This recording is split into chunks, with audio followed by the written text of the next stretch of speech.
Hey guys, what's up? Welcome to a new video. I'll be honest with you, this is going to be a quick one. My intentions for this video is to chop it up and make it into shorts, so that's the honest truth. It's just going to be a few bits and pieces, some tips and tricks that I'm going to chuck on as shorts, but because I'm going to record a video anyway, why not just release it? Why not? Nothing spectacular to be honest, but it's just a few bits and pieces that you might not know. A couple of these that I use just to speed up development. So the first one really is bookmarking. Now, bookmarking is a way for you to sort of go to different areas of your level pretty quick, and you can save these on the fly. So what I mean by that is, let's say you want a perspective here, or for some reason you keep coming over here, but then you also want to go all the way over here and have a perspective from here. You might want to. There might be some feature over here that you need to keep constantly going back to, and it's a pain in the bum just to keep going backwards and forwards. So you can press Control and a number on your sort of keyboard across the top, and effectively that has set it up as a bookmark. So I've got a few of them already set up. So if I press number 1, I sort of fly back to the center stage. 2 is an overall perspective.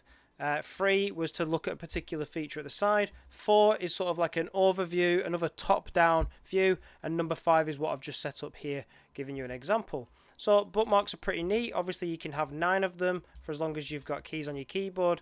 So if you need another perspective here, press number 6. You can see I've saved number 6. So now I can go back to 5, flick back to 6. No, I don't quite like how that looks from a distance. Change this up a little bit. Move back to 6. Yep, that still works. Flick to number 4. How does that look from the above? So you can see how setting these up can be quite useful, depending on different parts of the game that you're working on. Obviously, this is a very small scene, but on a very large scene, you can imagine that it'd be quite useful if you've got different zones, different areas of your world. Depending on the complexity of your world, having these set up just instead of you going, oh, I'm going to have to go all the way over there now, and then, oh, actually now I need to go all the way over there. You can just set up these numbers to flick through different things. So that's the first one really, bookmarks. Second one is one that I've mentioned quite a few times on the... I've mentioned it sort of in passing. So whenever something is opened, let's say you open up third person. Let's just save that. Oh, I've just opened up the map. What am I doing? I'm opening up this material instance here, and you can see that it's just opened in a window, which is really annoying. And then you've got to grab it and tag it onto the top. Now, I personally prefer the tabs along the top because it's reminiscent to like Google Chrome and sort of just how tabulated stuff works. I'm not a big fan of windows because they never remember the size that I want. Even if I leave it this size, the next time I open something, it'll be tiny. So look at that. Now I've just pressed Control and space to get my content browser open, and it's opened in the window that I'm in, which is really annoying for me. I go back to this window. Now it finally works. I open up this, and then, oh look, that decides to open in the window. It's so inconsistent, and I hate it. So what I personally like to do is I like to go to the editor preferences, and I like to make sure that, see, get out of the way. If that doesn't emphasize my point enough, then I don't know what would, but it's just so annoying. Sorry, if you come down to editor preferences, and you will see here, I just look for the word default because it's always there. Asset editor open location, set that to main window.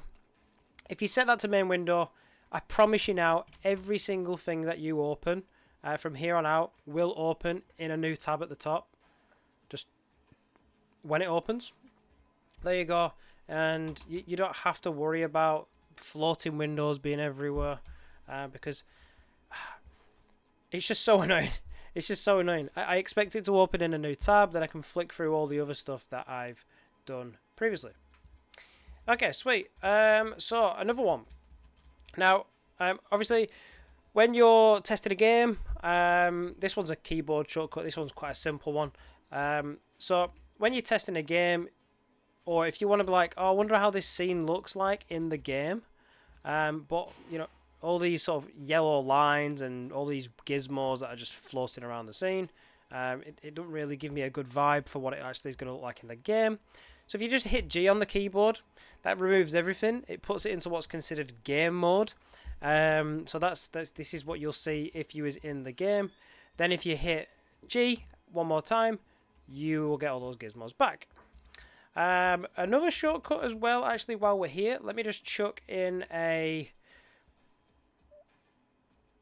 I've just remembered something. I'm going to come back to it. Let me just chuck in a volume. What did I want? I've thrown myself off now. Nav mesh bounds, that's it.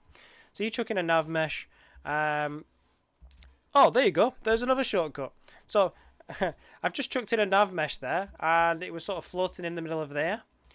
If you press the end key on your keyboard, which is in between delete and the page down, all that sort of stuff, if you hit end, it will actually drop whatever mesh or volume you've got down to the next nearest surface.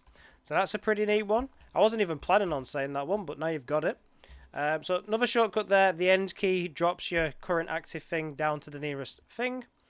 Okay, so nav mesh bounds. So that's great. I can see where my nav mesh is going to go. Whoops, why have I just done that? I forgot what buttons pressed. There we go. I'll make that nice and wide like that. Bring that over here. Wonderful. So I've got a nav mesh there. But I can't quite visually see it straight off the bat. So if you hit the P key, what the P key will do is it will actually draw an area of what is covered by a nav mesh. So you can see here that that nav mesh has now covered this area. So then if you select it, whoops, if you select it, I keep pressing number 3. Don't tell anyone, but I've actually been using another game engine recently, and it has it's confusing me. So I press R to get scale mode, and we'll make this a lot bigger. And what you'll see is you can see how the nav mesh is actually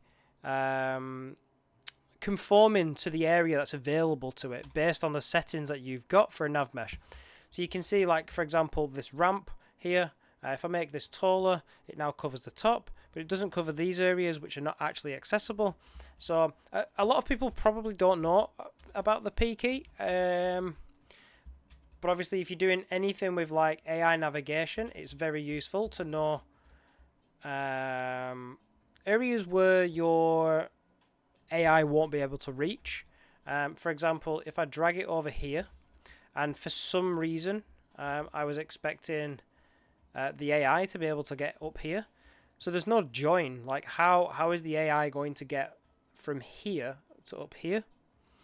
So the P key will just draw the area which is available, and it gives you a good indication of where your AI is actually going to go. So you can see how it joins all that together.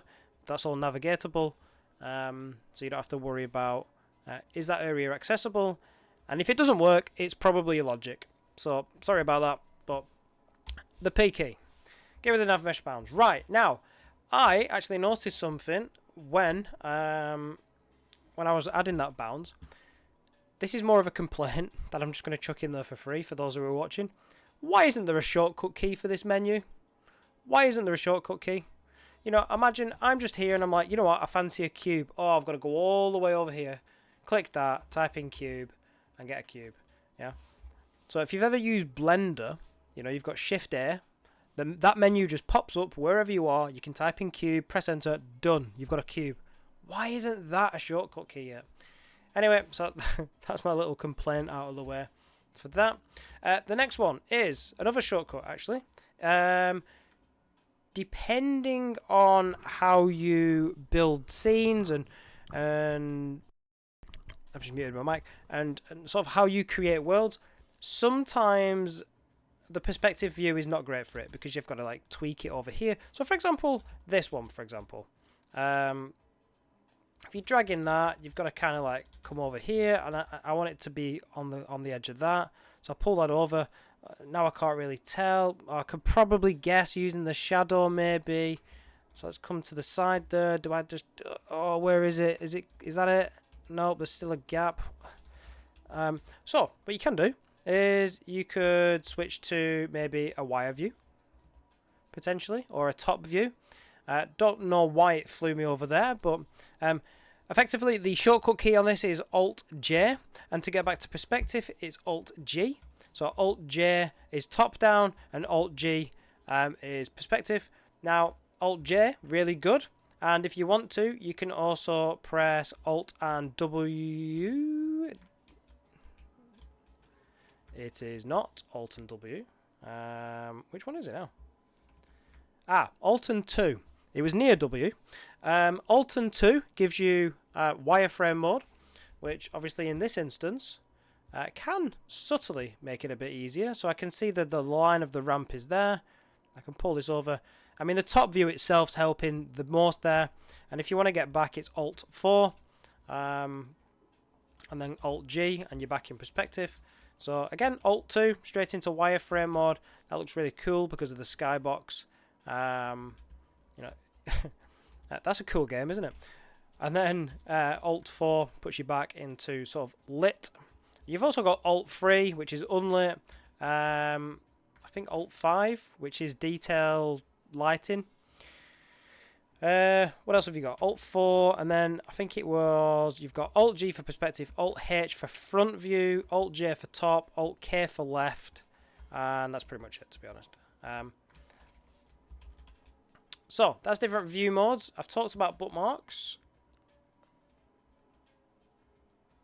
I think I had one more. I'm just going to pause to retrace my steps. I remembered. Right, so I'm going to move away from keyboard shortcuts for this. Going to nip into a blueprint. Now, for those who I have helped with projects over the years, a couple of you have mentioned that some of my blueprints are quite neat, and I can't, especially on my own projects, I pay a lot of attention to making sure the lines are nice and straight. I quite like that clean look. Now, what you can do is if you highlight multiple nodes and hit the Q key, the Q key will try and align them as best as they can. Now, it's based on the amount of connections that there are. So if I disconnect location for this example, it will then try and keep this line nice and straight. So if I select them, press Q, it makes that line now beautifully straight. Then I can reconnect location, and if you are pedantic, which I am sometimes, you can double click, add a reroute node, and then you'll be like, oh, that's a bit ugly. Select that, hit Q. Oh, but let's move that up a little bit. So depending on the order that you select them as well, please don't show me up now. If you hit Q, oh, it's done it. I knew it was going to do this. Select that one and then select that one. There we go. So whichever one you want to move, select first, and then it moves that one. So I've hit Q with that selected and this selected, and it's moved them nicely.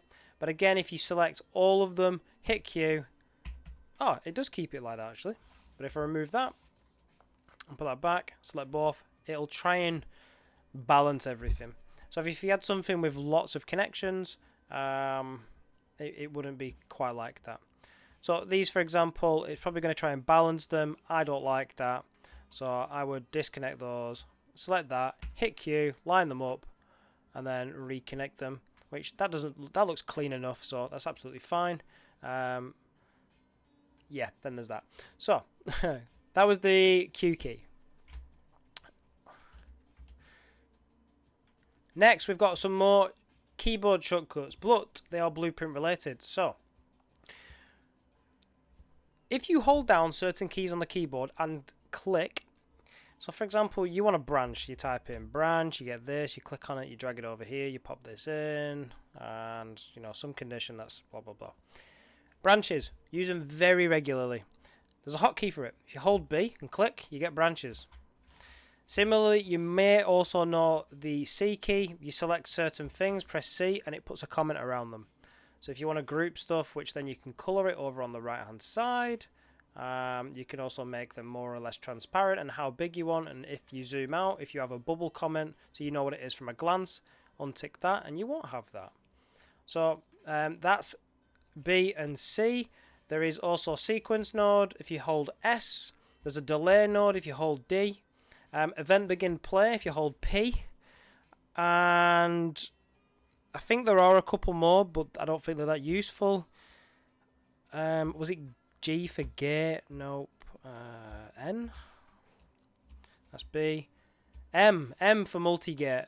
I rarely use those, so that's not.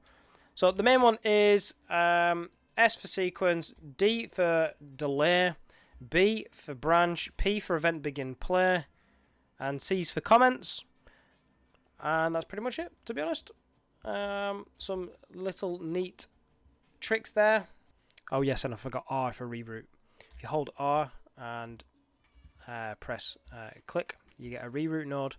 However, to be honest, I quite like doing, if I type in RER for re, and just press enter, it always puts one in where I want one. So to be honest, I prefer doing that. So, you know, re, enter, boom, it's there straight away. And obviously if it's already connected, it keeps the connection for you. So you can just drag stuff together. Like that was going to work. Okay, how the hell did we get to 15 minutes? Or 16 minutes at this point.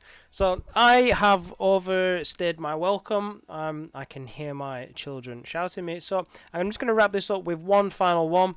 So it's about variables. So let's say you grab variables. You always have to drag them out and press set. Or you have to drag them out and press get. Well, did you know if you hold the Alt key whilst dragging it out, that will assume you want a set. And if you hold the Control key whilst dragging it out, it will assume you want a get. So that is really neat because obviously them extra clicks don't seem that much, but when you're at the beginning of a project and you're just flying through stuff, just hold Control, get a get there, get a get there. I want to set it over here. Nope, I don't want to do that. I get a set there, and boom, camera boom. Off and away you are. Hopefully that is going to be, like I said, that's going to be some content for me just to chop up into some shorts and just release over a period of time.